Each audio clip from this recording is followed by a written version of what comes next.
Halo, my brother, my sister, my mother, my grandmother, my Munah, my Saroh, my love. Ketemu lagi. Hari ini saya akan sharing dengan Anda mengenai satu topik yang sangat menarik, yaitu Law of Attraction.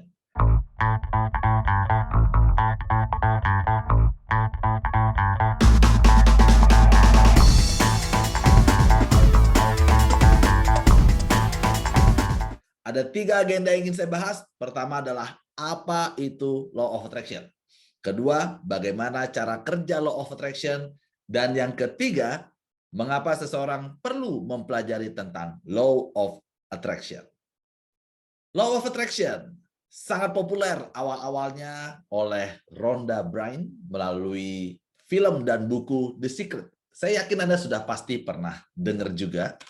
Apa sih Law of Attraction itu? Kalau diterjemahkan secara bebas, yaitu hukum tarik-menarik. Jadi seseorang bisa menarik keinginannya seperti income, karir, nasabah, pasangan, beca, narik beca. Menurut Michael J. Lozier, penulis buku Law of Attraction, yang juga sudah terjual lebih dari 2 juta kopi, definisi dari Law of Attraction adalah aku menarik apapun yang kuberikan perhatian, energi, konsentrasi kepada hidupku, baik itu positif maupun negatif.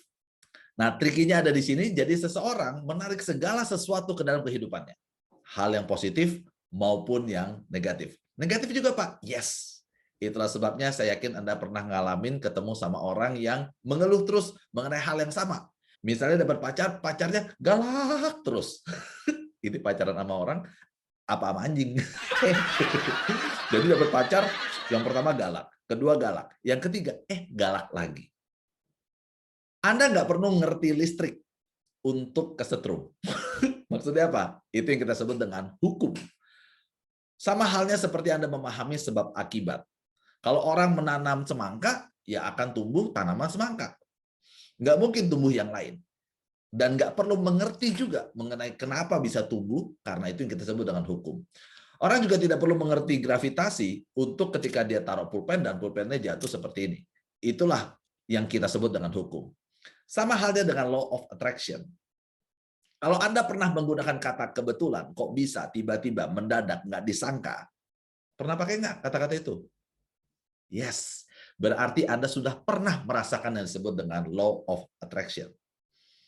Atau misalnya Anda telepon teman, terus teman Anda tiba-tiba bilang, baru aja gue mau nelpon lu.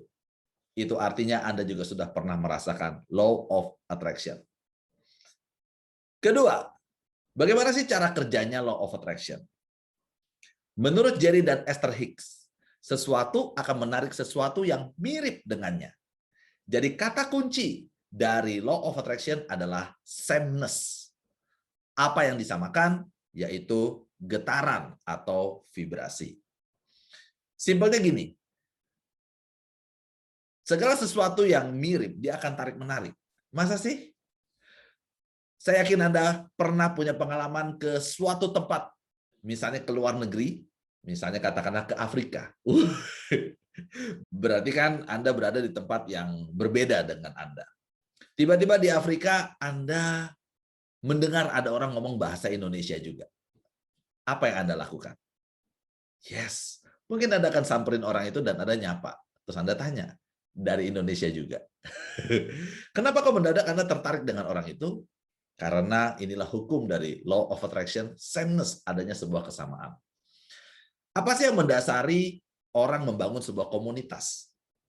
Mobil misalnya, sebut merek ya, Honda Jazz. Kenapa ada komunitas Honda Jazz? Karena mereka sama-sama punya mobil Honda Jazz. Atau misalnya kita bicara dari sudut pandang gelombang. Bagaimana sih ceritanya kita kok bisa mendengarkan radio yang dipancarkan oleh pemancar? Padahal kita ada di rumah. Karena kita menyamakan frekuensinya. Ada orang dapat nilai di sekolah 4. Lalu dia tanya sama teman yang lain. Bro, lu dapat nilai berapa? Dan temannya bilang, gue dapat nilai 9. Langsung kesel dia. Lu belajar ya? Lalu ditanya lagi teman yang lain. Lu dapat nilai berapa, bro? Dan ada temannya bilang, gue dapat 3,5. Langsung ikrip, bukan lagi akrab, ikrip. Langsung ngobrol, rasanya nyaman banget. Bener ya, pelajarannya susah ya. Gurunya kayak jelasinnya kurang pinter deh. Gue nggak ngerti loh apa yang dijelasin. Temennya jawab apa? Iya bener-bener. Gue kayaknya ngeliat guru ini kalau jelasin itu, cuma dia doang deh yang ngerti. Padahal yang nggak ngerti siapa? Dua orang ini yang nggak ngerti. Tapi kenapa mereka ngobrol lebih nyambung? Karena sama-sama dapat nilai yang jelek. 3. Kenapa seseorang penting untuk belajar Law of Attraction? Selama 16 tahun saya mengalami masalah keuangan. Lalu Juni tahun 2016, saya berjodoh belajar Neuro Linguistic Programming, bahasa pemrograman otak. Dengan mempraktekkan ilmu-ilmu dari NLP, maka saya mendapatkan income yang saya impi-impikan selama ini dalam waktu 1 tahun 9 bulan. Maret 2020, income saya terjun bebas ke nol karena PSBB.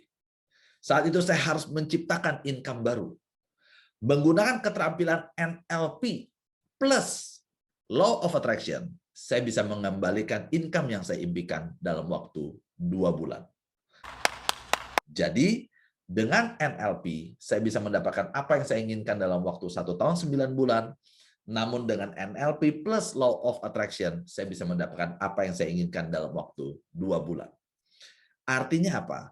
Mengapa penting seseorang mempelajari Law of Attraction? Karena Law of Attraction akan mempercepat datangnya sebuah keinginan. Jika ada hal-hal lain yang Anda ingin saya bahas, silakan Anda ketik di kolom komentar. Dan bila Anda merasa video ini bermanfaat, Anda bisa subscribe, like, comment, and share. Senang bisa berbagi banyak dengan Anda. Sukses buat Anda, and I love you so much.